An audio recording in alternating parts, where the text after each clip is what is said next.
Hello everyone, मेरा नाम है मुस्कान शर्मा। वेलकम टू द परचम क्लासेस। आज के इस क्लास में हम डिस्कस करेंगे सोलर सिस्टम और प्लैनेट से रिलेटेड कुछ इंपॉर्टेंट एंड इंटरेस्टिंग फैक्ट्स आपके एग्जाम के लिए। जैसे कि किस प्लैनेट की कितनी नेचुरल सैटेलाइट्स हैं, उनके नाम क्या है, कौन सा कितने टाइम में रोटेट करता है, रिवॉल्व करता है, या फिर किस प्लैनेट को किस निक नेम से या फिर कौन से उसके ऑल्टरनेटिव नेम से उससे जाना जाता है। इसके अलावा भी हम हर प्लैनेट के जो भी स्पेसिफिक फीचर्स होंगे उन्हें भी डिटेल में डिस्कस करेंगे इसी क्लास के अंदर। बट इस क्लास में हम सोलर सिस्टम में से सन को थॉरोली डिस्कस नहीं करेंगे। अगर आपको सन को कम्प्लीटली देखना है और या फिर आप यूनिवर्स की बाकी थियरीज रिलेटेड और गैलेक्सी और ये सारे कॉन्सेप्ट को समझना चाहते हैं, तो उसके लिए आप रेफर कर सकते हैं मेरे एसएससी ज्योग्राफी कोर्स को, जो कि आपको परचम एप्लीकेशन पे अवेलेबल है। ऐसे ही हमारे बाकी भी सब्जेक्ट्स के कोर्सेज हैं, जैसे कि polity, economics and other subjects के कोर्सेज भी आपको वहाँ पे अवेलेबल मिलेंगे। लेकिन अगर आप ये चाहते हैं कि मैं कंप्लीट जर्नल स्टडीज का एक कोर्स कंप्लीट ही खरीदूं जिसमें सारे के सारे ही सब्जेक्ट्स मेरे को प्रोवाइड किए जाएं, तो आप वो भी कर सकते हैं। For that we have the general awareness 2024 batch, जिसमें आपको सारे सब्जेक्ट्स प्रोवाइड किए जाते हैं along with recorded lectures, downloadable PDFs, live solve problem solving sessions, PYQ and mock papers. Okay, तो चलिए करते हैं फिर आज की क्लास को स्टार्ट।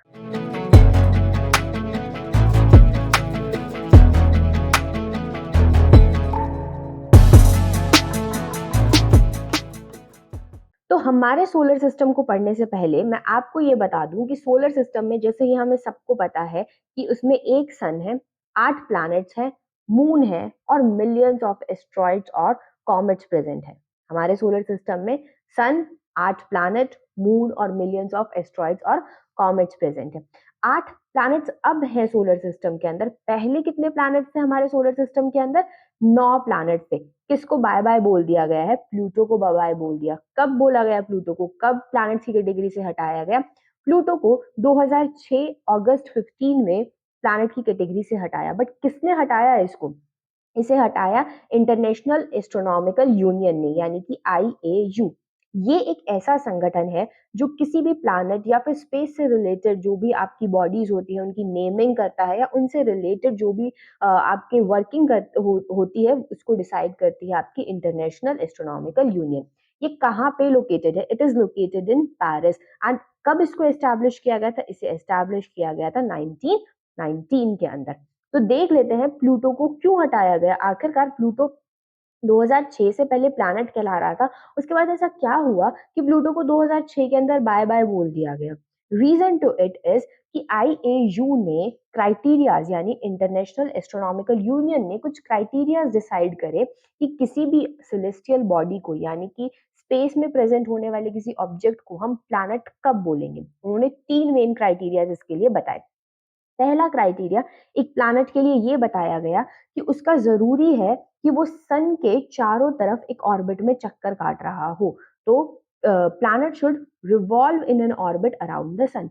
दूसरा इंपॉर्टेंट क्राइटेरिया ये बताया गया कि आपके प्लैनेट का इतना सफिशिएंट मास होना चाहिए कि वो हाइड्रोस्टैटिक इक्विलिब्रियम को अटेन कर पाए। व्हाट दैट मींस, इसका मतलब है कि वो अपनी शेप को मेंटेन कर पाए। ऐसा नहीं है कि उसकी शेप क्या हो, बहुत फ्रेजाइल हो या फिर हर बार उसकी शेप चेंज होती रहे। नहीं, वो अपनी शेप को मेंटेन कर पाए।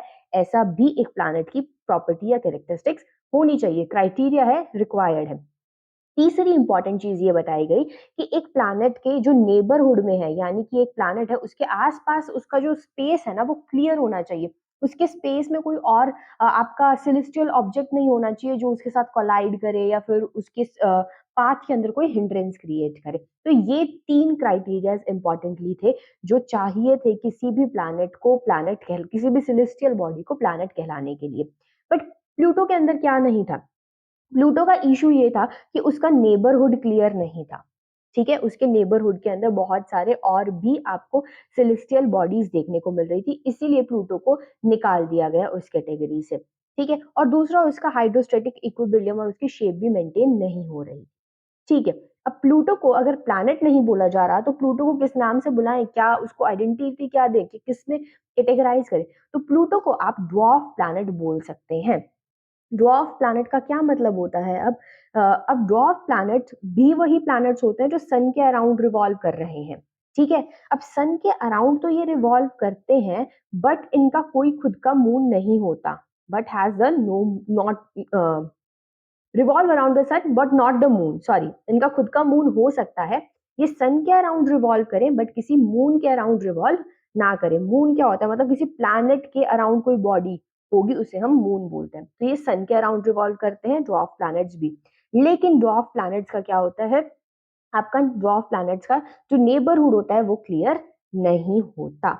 इसीलिए हमने प्लूटो को क्या कहा कि ठीक है, प्लूटो वो कैटेगरीज वो आपके क्राइटेरिया तो फुलफिल कर रहा है कि वो सन के अराउंड रिवॉल्व कर रहा है और रफली स्फेरिकल अपनी शेप भी मेंटेन कर पा रहा है, बट अगर वो अपना क्लियर पाथ नहीं कर पा रहा, अपना नेबरहुड क्लियर नहीं कर पा रहा, तो क्यों ना हम उसे ड्वार्फ प्लैनेट बोल दे।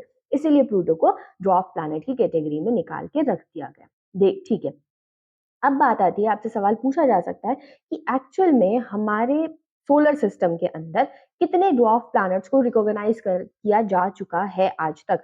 तो international astronomical union 5 dwarf planets को रिकॉग्नाइज करती है हमारे सोलर सिस्टम के अंदर, ठीक है। उनमें से एक है आपका प्लूटो। ये तो अभी हमने कहानी पढ़ ली कि प्लूटो कैसे है, 2006 में उसको कैसे निकाला गया। अब मैं आपको एक बताऊंगी ट्रिक जिससे हम याद करेंगे इन्हीं सभी ड्वार्फ प्लैनेट्स को। मतलब अगर प्लूटो ड्वार्फ प्लैनेट है तो बाकी ड्वार्फ प्लैनेट्स इसके भाई बहन हुए ना, तो इस तरीके से कुछ करके याद करेंगे। तो पहले नाम देख लेते हैं। One is your Pluto, next is your Eris, Makemake Haumea and Ceres, ये है। तो प्लूटो की आपको 2 लाइफ की स्टेज याद रखनी है। प्लूटो को इमेजिन करो कि ये एक इंसान है, इसकी 2 लाइफ की स्टेज याद रखो। एक बिल्कुल बुढ़ापा और एक बिल्कुल यंगस्टर टीनेजर वाली लाइफ, ठीक है। तो जब हम प्लूटो के ड्वार्फ प्लैनेट को याद करेंगे तब उसका बुढ़ापे की स्टोरी याद करेंगे, ठीक है। तो बुढ़ापे में क्या होता है कि प्लूटो की आंखें चली जाती हैं, आंखों में एक आयरिस नाम की चीज आपने पढ़ी होगी, है ना, आयरिस पढ़ा होगा। तो प्लूटो की आंखें चली जाती हैं बुढ़ापे में, most of the person lose the site, है ना। तो प्लूटो की भी आंखें चली जाती हैं। तो अब प्लूटो क्या डिसाइड करता है, प्लूटो एक दिन, और ये बात हमें पता चलती है, प्लूटो के बुढ़ापे की ये स्टोरी हमें मिया जी से पता चलती है ना। इन मुस्लिम ऐसे मिया मिया करके डिनोट करते हैं, आई थिंक होपफुली लोगों को, है ना। तो हुआ मियाँ हम उससे याद करेंगे, हुआ मियाँ हम किससे याद करेंगे कि मियाँ जी से हमें प्लूटो के बुढ़ापे की ये कहानी पता चलती है। तो हुआ मियाँ बताते हैं कि प्लूटो एक दिन सीरियस हो जाते हैं। सीरियस से हम याद करेंगे सीरस। प्लूटो एक दिन सीरियस हो जाते हैं कि अब तो मैं अपनी आंखें बनवाऊंगा ही, अब तो मैं अपनी आयरस बनवाऊंगा ही। तो आंखें, आयरस, बनवाऊंगा ही से मेक हो गए ना पांचों के पांचों ड्वार्फ प्लैनेट याद। हुआ मियाँ ने प्लूटो की बुढ़ापे की कहानी बता के बोला कि प्लूटो सीरियस हो गया है अपनी आयरस बनवाने के लिए। तो प्लूटो एक ड्वार्फ प्लैनेट होगा हुआ मिया, दूसरा हो गया सीरियस से हमने सीरस याद कर लिया, आइरिस से हमने आइस इरस याद कर लिया, ठीक है, और बनवाएगा से हमने याद कर लिया मेक। तो हमें ये सारे प्लैनेट्स तो याद, ड्वार्फ प्लैनेट्स तो नाम तो याद हो गए। अब इनकी पोजीशंस याद करने की भी हमें जरूरत है कि ये आखिरकार सोलर सिस्टम में कहाँ प्रेजेंट होंगे, ठीक है। तो सोलर सिस्टम के अंदर जो आपका पहला आपका प्लैनेट है, जो आपका पहला, अगर मैं बात करूं, प्लूटो तो आपको पता है कि बिल्कुल नेपच्यून के बाद प्रेजेंट होता है, जो कि आपका 9th प्लैनेट था कभी किसी जमाने में, बट आज ड्वार्फ प्लैनेट हो गया। तो नेपच्यून के बाद आपका प्लूटो प्रेजेंट है। बट जो आपका सीरस है ये एक ऐसा ड्वार्फ प्लैनेट है जो आपका एस्टेरॉइड बेल्ट के अंदर प्रेजेंट है। देखो यहाँ पे एस्टेरॉइड बेल्ट लाई करती है मार्स और जुपिटर के अंदर, ये हम अभी आगे देखेंगे, ठीक है। मार्स और जुपिटर के बीच में जो आपकी बेल्ट होती है आपकी रॉकी ऑब्जेक्ट्स की, उसको हम एस्टेरॉइड बेल्ट बोलते हैं। इसी में लाया करता है आपका सीरस, ठीक है, ओके।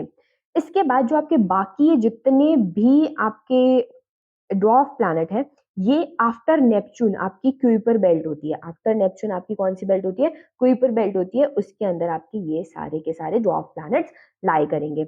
ये क्लियर हो गया होगा होपफुली। 2 बेल्ट बताई मैंने, मार्स और जुपिटर के बीच में आपकी कौन सी है, एस्टेरॉइड बेल्ट है, और प्लूटो के सॉरी नेपच्यून के बाद आपकी कौन सी बेल्ट है, क्यूपर बेल्ट है, ठीक है। चलिए अब आगे देख लेते हैं।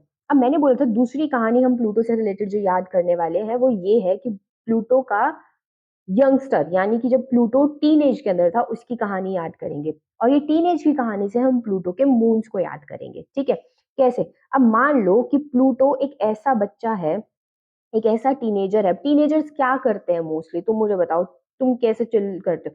तुम्हारे 4-5 यार होते हैं, है ना? तो 4 यार लिख लेती हूँ मैं, ठीक है? 4-5 यार हो गए। उसके अलावा क्या देखते हो तुम सारा दिन? नेटफ्लिक्स देखते हो, हुँ? बहुत ज़्यादा स्टाइल मारने का शौक होता है। हेल्थ के नाम पे, हेल्थ कॉन्शियस के नाम पे तुम बहुत ज़्यादा पानी पीते हो, है ना? वाटर कंज़्यूम करते हो, ठीक है? वाटर कंज़्यूम करते हो और इन 4 यारों के साथ तुमने क्या करनी होती है? बहुत सारी बकवास ही तो करनी होती है। यही करते हैं ना सारे के सारे। यही है प्लूटो की भी कहानी। अब प्लूटो की कहानी इसको याद कैसे करोगे? देखो, इससे हम प्लूटो के सारे मून्स को याद कर सकते हैं। प्लूटो के 4 यार, है ना? तो इस 4 यार से आप याद करोगे प्लूटो का पहला मून जिसका नाम है चेरॉन। क्या नाम है? चेरॉन, जो कि क्लोजेस्ट भी है और प्लूटो के लार्जेस्ट मून भी है, ठीक है? उसके बाद बकवास करते हैं ये, तो इससे याद करोगे करबिरॉस, ठीक है? करबिरॉस। उसके बाद बहुत ज़्यादा पानी कंज़्यूम करते हैं, वाटर से आप याद करोगे कौन-सा इसका मून? हाइड्रा याद करोगे। नेटफ्लिक्स से आप याद करोगे इसका मून निक्स, ठीक है?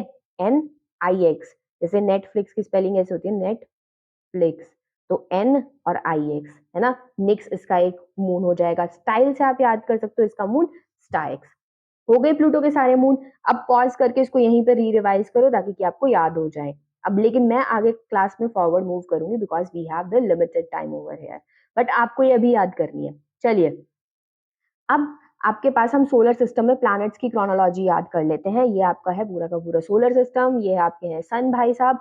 अब यहाँ पे आपकी क्या है? 8 प्लैनेट्स हैं। 8 अगर प्लैनेट्स हैं तो इनको 4-4 हिस्सों में डिवाइड कर लेते हैं। इन्हें इसी 4-4 हिस्से की कहानी से हम याद करेंगे। अगर कोई स्टूडेंट ऐसा है जिसको क्रोनोलॉजी भी भूल जाती है तो। आप क्या कीजिए, अब मैंने 4-4 के उसमें डिवाइड कर लिया। आप पहले M लिखो, ठीक है? दूसरा M लिखो। दोनों एम के बीच में अब आपको ये याद रहना चाहिए कि पहला आपका क्या है? मरकरी। मरकरी जो होता है आपका, आपको ये बोलते हैं थर्मोमीटर के अंदर मरकरी होता है। अगर इसको थोड़ा ध्यान से लगाना, अदरवाइज तुम्हारे अंदर चली जाएगी और it will heat you up. तो मतलब इसका टेम्परेचर सबसे ज्यादा है तो ये सन के पास होगी, तो सन के क्लोजेस्ट कौन सी हो गई? मरकरी हो गई। तो दूसरा एम जो बचा वो क्या हो जाएगा? आपका मास हो जाएगा, ठीक है? अब हमें ये पता होगा, ये रफ आइडिया सबको होता है कि बीच में है ना वीनस या अर्थ आती है, लेकिन लोगों को कंफ्यूजन हो जाती है, फ्यू ऑफ द स्टूडेंट्स, कि पहले वीनस आएगा या अर्थ आएगी। उसके लिए इजी सी ट्रिक है, वीनस लिख के तो दिखाओ पहले। वीनस लिखा ना? अरे वीनस तो खुद ही बोल रहा है कि पहले वी आता है और फिर ई आता है, तो पहले वीनस आएगा, फिर कौन सी आएगी? अर्थ आएगी। हो गया क्लियर? अब आखिरी के 4 प्लैनेट्स और याद कर लेते हैं। ये आपका क्या है? Jupiter, Saturn, Uranus, Neptune. Most of the students को जुपिटर के बाद सैटर्न आता है, ये सबको पता होता है। यूरेनस और नेपच्यून में कंफ्यूज होते हैं। इससे डायरेक्ट याद कर लो यार, यूनाइटेड नेशन, है ना? United nation. ऐसा नेशंस यूनाइटेड तो नहीं बोलते, तो यूएन से याद कर लो। पहले Uranus, then Neptune, United Nations, हमने इसको भी याद कर लिया।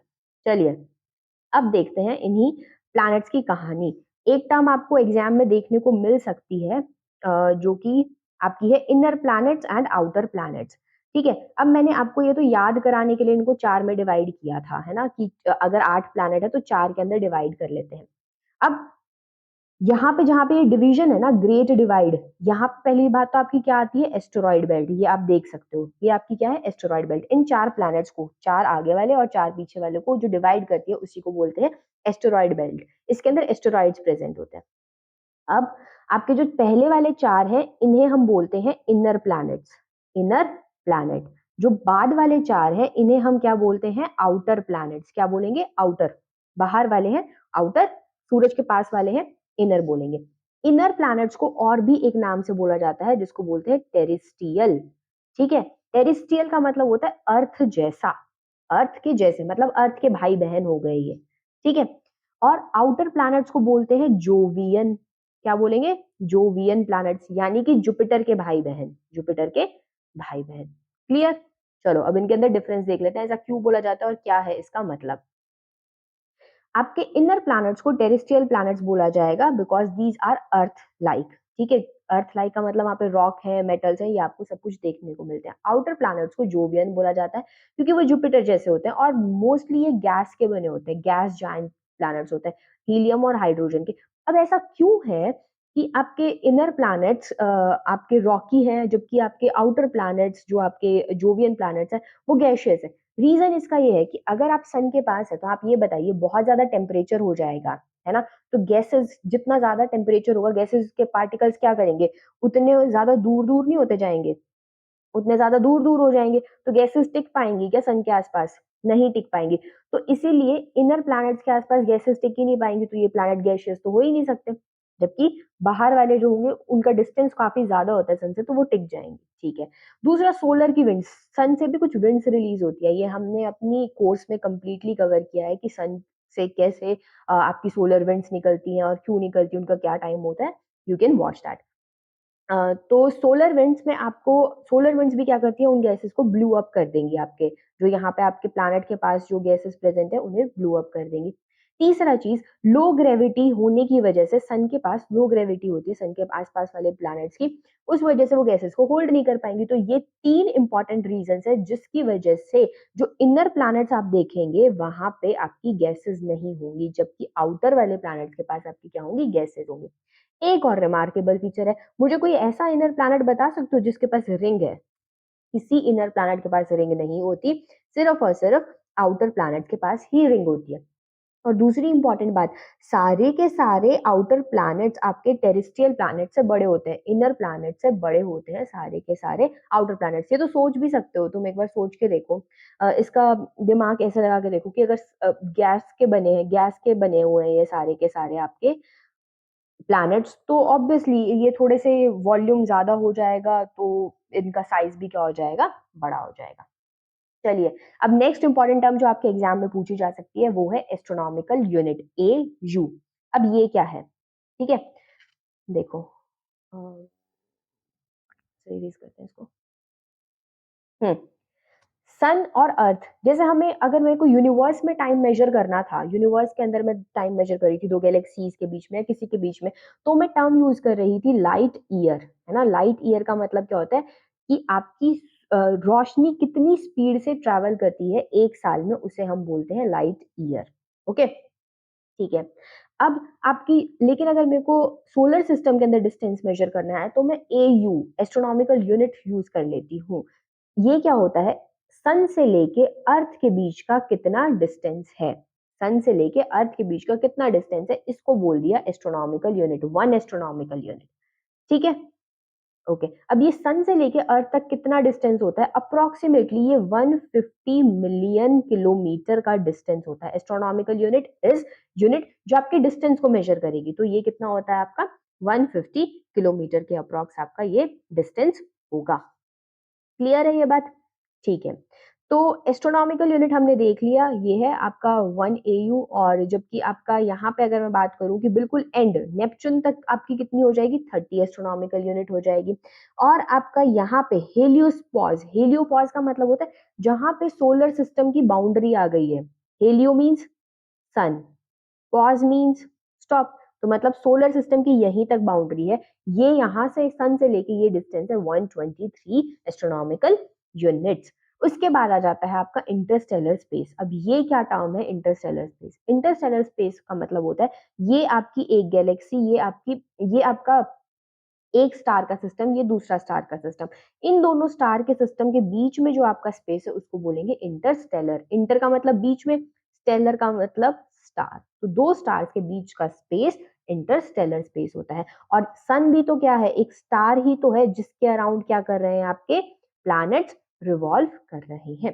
तो average distance between earth and sun is known as the astronomical unit, जो कि कितना होगा एवरेज आपका 150 किलोमीटर, 150 मिलियन किलोमीटर। अगर प्रिसाइजली करना चाहो तो 149.6 इंटू 10⁻⁶ किलोमीटर। और हम 1 एयू को लाइट ईयर के अंदर भी कन्वर्ट कर सकते हैं।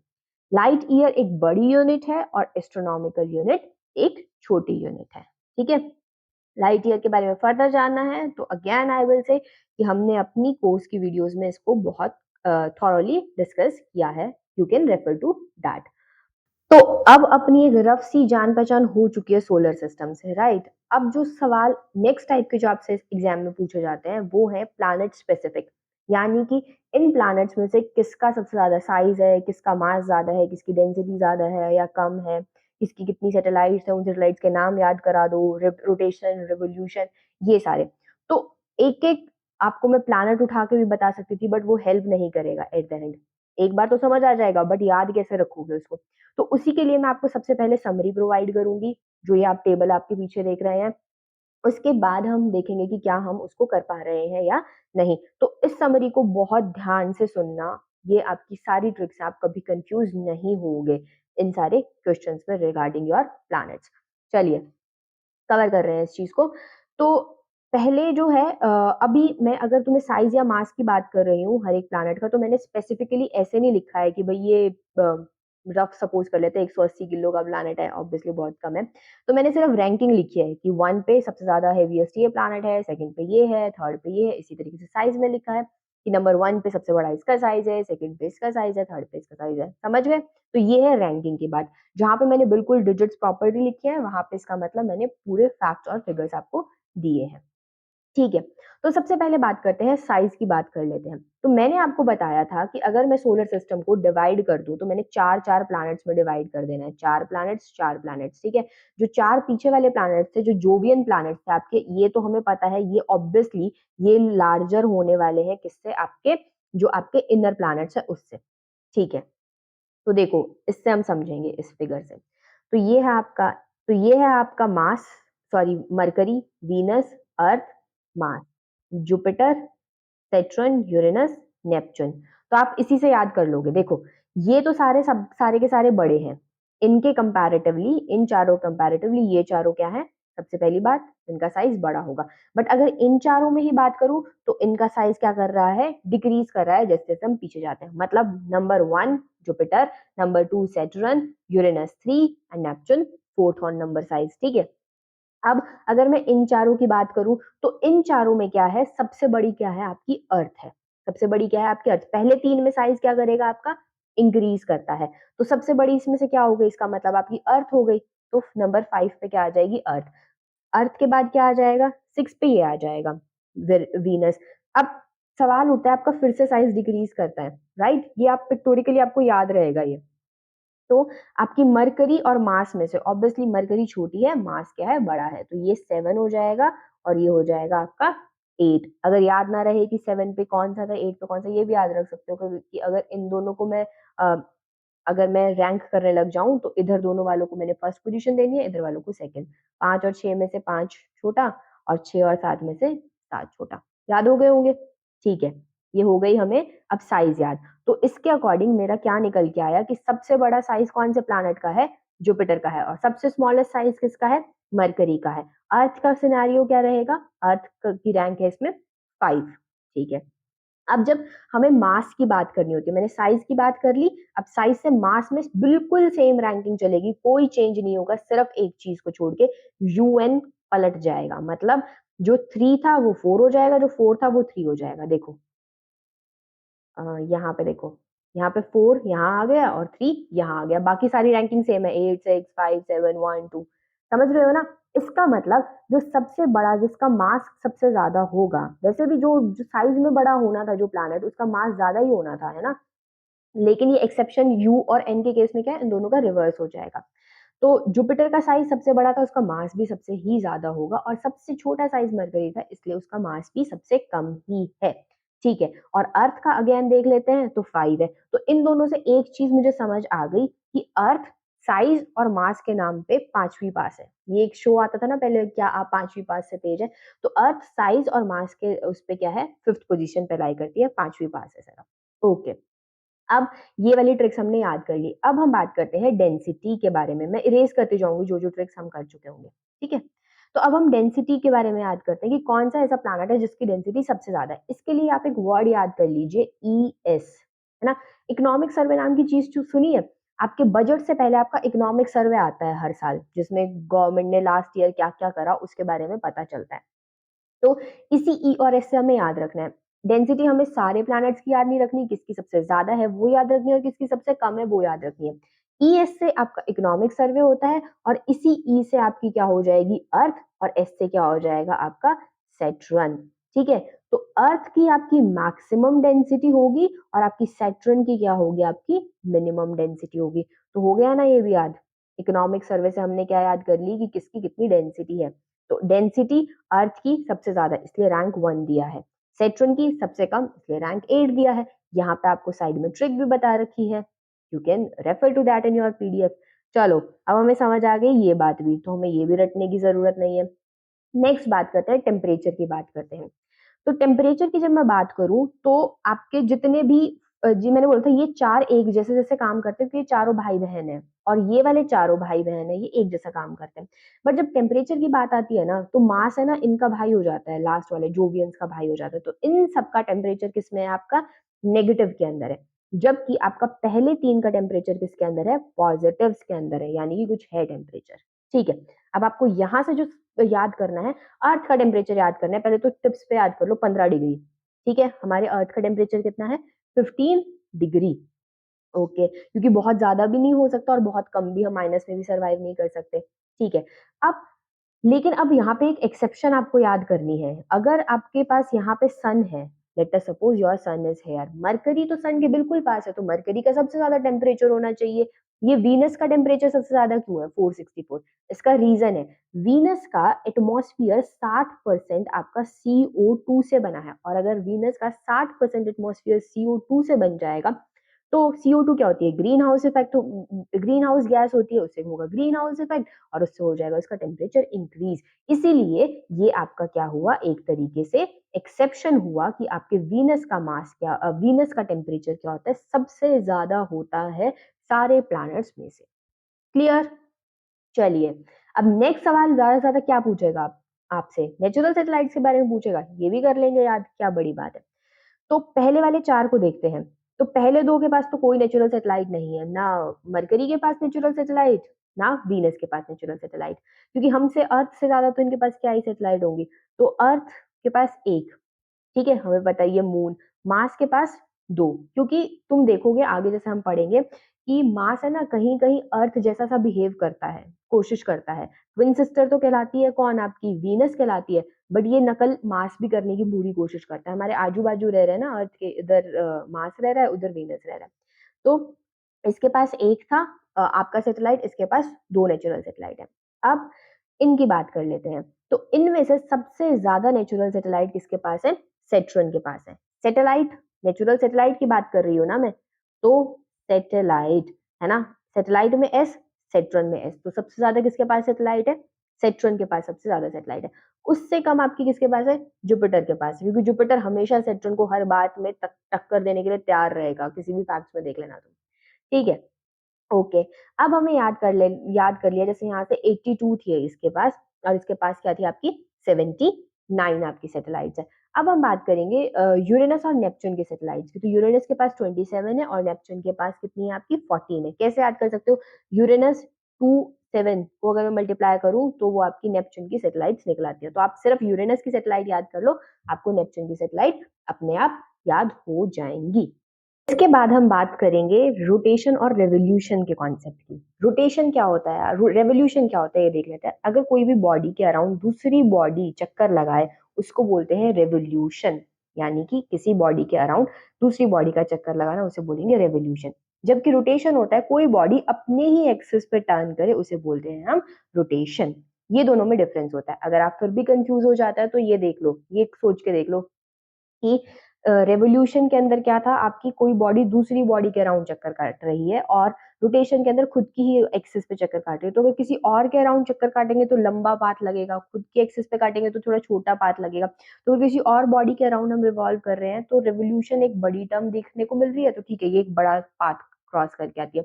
रोटेशन अगर मैं लेंथ में देखूं थोड़ी छोटी टर्म है, तो ठीक है, ये अपनी एक्सिस पे घूमने को हम रोटेशन बोलते हैं। मैं सिर्फ, आपका जो एग्जाम होता है ना, इट्स अबाउट मिनिमाइजिंग मिस्टेक्स। आप याद सब करके जाते हो, बट एग्जाम के टाइम पे आप बहुत ज्यादा अंडर प्रेशर होते हो, तो वो मिनिमाइज मिस्टेक करने का यही तरीका है। आप चीजों को ट्रिक से याद कर लो, ताकि आप जब कंफ्यूज हो ना, तो आपको एग्जैक्टली पता हो कि नहीं, कंफ्यूज होने की जरूरत नहीं। मैंने याद किया था, रेवोल्यूशन का मतलब है कि बड़ा सा चक्कर, तो मतलब किसी और ही ऑब्जेक्ट के अराउंड घूम रही होगी। रोटेशन में अपनी ही एक्सेस पे घूमती है, क्योंकि वो छोटा वर्ड है, तो छोटे अपनी ही एक्सेस पे घूमने में थोड़ा कम टाइम लगता है। ठीक है, करते हैं अब आगे। तो रेवोल्यूशन में अब सबसे पहले एक्सेप्शन को ही देख लेते हैं। ठीक है, तो एक्सेप्शन है आपका वीनस, जिस पे पूछा जा सकता है सवाल। पता है हमें मोस्टली ऐसा लगता है जब हम रिवॉल्व करते हैं तो हमें 1 साल का टाइम हम उसको मान के चलते हैं और रोटेट करते हैं तो वो दिन और रात वाली चीज़ हो जाती है। तो जब रिवॉल्व कर रहे हैं तो ऑब्वियसली 1 साल बड़ा होगा ना 1 दिन से, ऐसा तो नहीं होगा ना कि साल छोटा हो जाए और सॉरी दिन बड़ा हो जाए और साल छोटा हो जाए, नहीं होगा। बट वीनस के केस में ऐसा ही होता है। वीनस का रिवॉल्यूशन का मतलब आप समझ लो कि ईयर, हम किसकी बात कर रहे हैं? 1 साल की बात कर रहे हैं। रोटेशन का मतलब हम 1 दिन की बात कर रहे हैं। वीनस के अंदर ऐसा ही होता है। वीनस का दिन बड़ा होता है उसकी रात से, मतलब उसकी पूरे साल से। उसका दिन होता है 243 डेज़ का, अर्थ डेज़ का, और उसका साल 225 डेज़ का होता है। ठीक है? ये आपको एक्सेप्शन याद रखने की ज़रूरत है। ठीक है, बाकी उसके बाद आपको अर्थ का तो पता ही है कि अर्थ में 1 दिन होता है 24 घंटे का, रोटेट करने में वो 24 घंटे लेती है और रिवॉल्व करने में 365 डेज़ लेती है। ओके, ये भी हमें याद हो गया। अब मरकरी का रिवॉल्यूशन कैसे याद करोगे? तो मरकरी को सन के अराउंड कितना टाइम लगता है? याद करो, मरकरी की ना दोनों टाइम पे पोज़ीशन क्या थी? साइज़ भी और मास भी 88 था, है ना? साइज़ में भी रैंकिंग 8 थी, मास में भी रैंकिंग 8 थी। तो रिवॉल्यूशन में 88 डेज़ लग जाएँगे। बस एक थोड़ा-सा तुम्हें इमेज भी याद रह जाएगी ना, तुम एग्ज़ाम में टिक कराओगे। 4 ऑप्शंस में से एक ही तो टिक करके आना है। ठीक है? इसके रोटेशन का डे टाइम होता है 59 डेज़। ओके? अब अब नेक्स्ट जो चीज़ आपसे पूछी जा सकती है, सवाल जो इम्पोर्टेंट बनता है यहाँ से वो ये है। अर्थ को अपने ही एक्सिस पे रोटेट करने में 24 घंटे लगते हैं। ऐसा और कौन-सा प्लैनेट है जिसको अपने ही एक्सिस पे रोटेट करने में 24 घंटे लगते हैं? मार्स। मैंने बोला था ना, मार्स ट्राई करेगा अर्थ की कॉपी करने की, क्योंकि वो बाजू में रहता है अर्थ के, ठीक है? तो ये दोनों 24 ही घंटों में ऐसा कर लेते हैं। वैसे इसका रीज़न ये है कि दोनों जिस एक्सिस पे टिल्ट है ना, वो अप्रॉक्सिमेटली सेम ही है। अर्थ 23.5 पे टिल्ट है, इसी तरीके से मार्स भी 25 पे टिल्ट है। तो दोनों सेम ही एक्सिस पे टिल्ट होने की वजह से सेम ही टाइम कवर करते हैं अपनी रिवॉल्यूशन रोटेशन के लिए, इसीलिए इसका ये कारण था। तो ये आपसे सवाल पूछा जा सकता है। कर लिया ना हमने इसी टेबल से यही सारे याद। अब मैं एक एक उससे जाने के बजाय मैंने टेबल से सब कुछ याद कर लिया, रिवीजन में आपको इजी रहेगा। ठीक है। अब उसके बाद देख लेते हैं ये पीछे वाले चारों का क्या सीन है ना? तो सबसे ज़्यादा जो टाइम लगाएगा, जो सन के सबसे दूर होगा उसको क्या लगेगा? सबसे ज़्यादा टाइम लगेगा रिवॉल्व करने के लिए, है ना? तो ये है आपका नेपच्यून, इसको लगते हैं 164 ईयर्स रिवॉल्व करने के लिए, 164 ईयर्स और 16 घंटे, ठीक है? 64 आवर्स, आप 16 से 16 इसको याद भी कर सकते हैं, ठीक है? अगर आपके जुपिटर को 11 लगता है तो सैटर्न को 29, यूरेनस को 84 एंड इसको इतने। अगर देखो तो रफली ये 2 के मल्टीपल है। रफली, मैंने ये नहीं बोला प्रिसाइजली, तो ये 2 का मल्टीपल है। 11 2 से 22, 22 की लाइन में ही 29 लाई करता है। 84 का भी आप ट्वाइस कर सकते हैं। तो ये रफली क्या है, डबल डबल टाइम ले रहे हैं रेवोल्यूशन के, जितना जितना आप सन से दूर जाओगे।